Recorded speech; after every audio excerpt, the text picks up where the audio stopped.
Hello again, Sandy Moss here with some more things that at least I find interesting. Perhaps you will, or perhaps you won't, but that is the way things always are.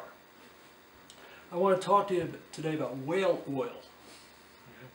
Whale oil was a hugely profitable business back in the 19th century, and numberless whales were killed for their oil and other projects.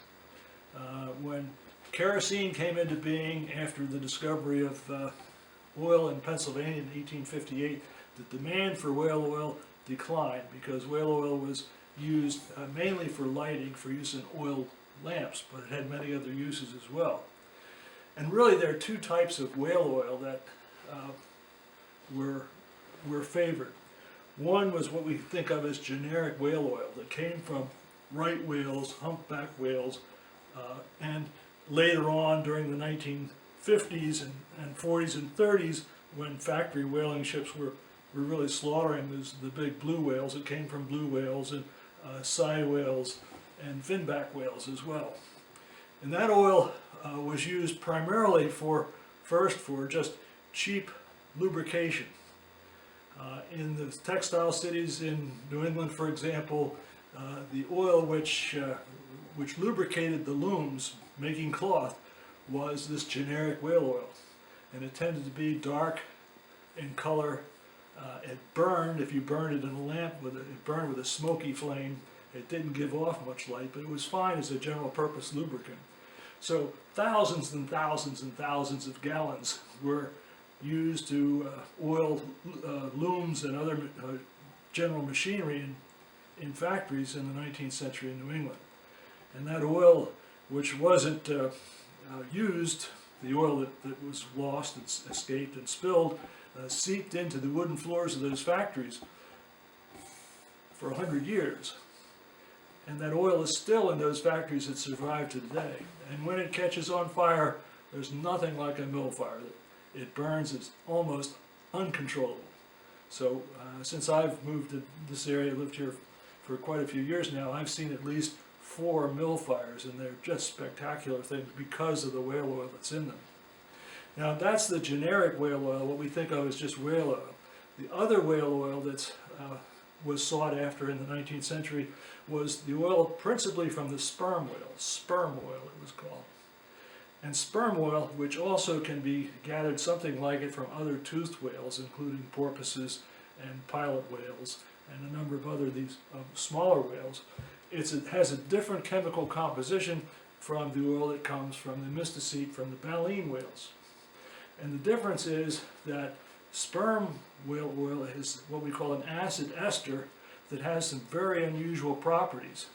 And maybe the most interesting property of it is if you took sperm whale oil, and that's what's in this jar here, if you took that and measured its viscosity, how runny it is, or how thick it is, at let's say 0 degrees Celsius at the freezing point of water, and you measured its viscosity, you'd find it would be very, very runny. If you heated that oil up to, say, the boiling point of water, it would increase its runniness only a little bit. Or conversely, if you took it at a boiling point of water and cooled it down to freezing or below, it would still be just about as runny. In other words, its viscosity doesn't change very much. And so that makes this an oil which is supremely valuable for people who want to use it outside. Let's say you want to oil a gun that's going to be used in freezing temperature, or you want to run a bicycle in cold temperature. You would want to have an oil like this to use in those kinds of situations. So this oil was way more profitable and way more expensive than the generic oil of right whales and so forth. The other thing about this oil that's interesting, I have here the remains of a fairly large jar of whale oil. This is sperm whale oil that came to me from a fellow who had it in his basement, in the house of his basement, for over 100 years. So this was harvested back in the 1800s, and it's been sitting in my cool garage here. Some people would say it's a cold garage, and one of the things you can see is this white material that's at the bottom and this lemon yellowy fluid above. The white material is what is so characteristic of sperm whale oil, particularly the sperm whale oil that's stored in a special container, a sac in the head of the sperm whale. That's called the case, and this case oil has in it a large percentage of a wax that's known as spermaceti wax. And that's what this white stuff is, which is precipitated and falls at the bottom. That is wax which had been dissolved in the oil, but in the colder temperatures it precipitates and forms this layer of sludge at the bottom. Actually, I've stirred it up a good bit now, so it's usually the layer is more compact. If you heated this up to room temperature, let's say I took it inside here 68 degrees, it would disappear. It would redissolve back into the oil. So if you wanted to separate the spermaceti wax from the pure sperm whale oil, all you have to do is cool it down. And that's what they did in the old days. They stored their barrels of sperm whale oil outside, and in the wintertime they took it when its sludge was all settled at the bottom. They would filter it through great big burlap filters with high pressure presses and separate that spermaceti wax away from the oil. And what they would have is refined sperm oil that would be this. You see, there's no white sludge at the bottom of that jar. All of the spermaceti wax had taken out. Now it turns out that the wax is even more valuable than the oil. So there's some real incentive to refine this by cooling it and filtering it to get all of the wax out of it. First of all, you lost the wax, so now if you're running a sewing machine or a bicycle or you're having guns or you're doing fine machine work, clock oil, that sort of thing, you don't have the wax that's going to gum things up. So that's good lubricating stuff. But the wax, here's something you very seldom see outside of a museum. This is a cake of pure spermaceti wax. Okay, that's been, pressed through burlap, and the resulting cakes of this are stored. This has been stored probably since the 1950s. This wax came in a package.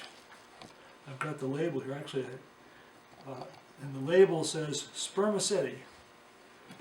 Okay, 1 pound cake, and it gives the weights in kilograms, but it says product of Scotland on here. This was imported into the United States around 1959 or 1960, when it was perfectly legal to do that. And it was a product of what is a big whaling company in Scotland known as the Salverson Company. And they were one of these huge companies that got a lot of whales in the first half of the 20th century. And this was one of their products. Now, the beauty of this wax is you can make candles out of it. And this is what was done all through the 19th century. This wax was produced in big whaling towns like New Bedford, Massachusetts, like New London, Connecticut, and others. And the wax was